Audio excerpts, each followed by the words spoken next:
چرا آنلاین بزنس شروع کردی؟ چرا هی آنلاین بزنس انتخاب کردی؟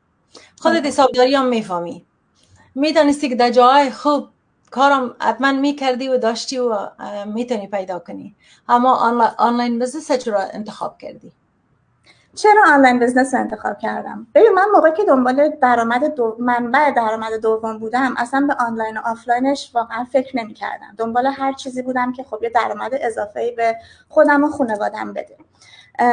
درآمد آفلاین، بیزنس‌های آفلاین مثل داشتن مغازه و همون کار حسابداری که میکنم، خب خیلی سرمایه می‌خواست. اگه می‌خواستم بیزنس بزنم، تو بیزنس خودم توی حسابداری نمی‌خواستم این کارو بکنم، چون که حالا اون داستانای خودشو داره. اگر کار دیگه می‌خواستم باید میرفتم اون حرفه، اون رشته رو خوب یاد می‌گرفتم، رقیب می‌داشتم، باید حتما با اونا رقابت می‌کردم تا مارکت خودم رو به دست بیارم.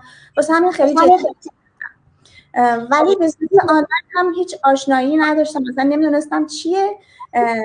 ولی خب هی اد میومد بالا توی اینستاگرام و فیسبوک، ادای مختلف، بزنس های آنلاین مختلف که چطوری سایت هاسل داشته باشین، درآمد جانبی داشته باشید، مثلا رزومه واسه که درست کنین آنلاین بفرستید.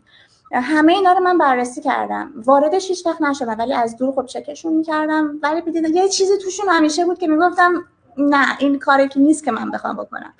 با این بیزنس که آشنا شدم خیلی به نظرم متفاوت اومد به چند دلیل. اونم این هستش که یه ساپورت سیستم خیلی خوب داشت، چون که اصلا رشتهش فرق میکرد با حسابداری. خب رشتهش مارکتینگ، رشتهش تبلیغاته و من هیچ، درسته من بیزنس خونده بودم توی دانشگاه، ولی خب مثلا کلا یه دونه درس مارکتینگ باید برمی‌داشتیم که تموم شده رفت. اصلا نمیدونستم مارکتینگ و تبلیغات چی هستن.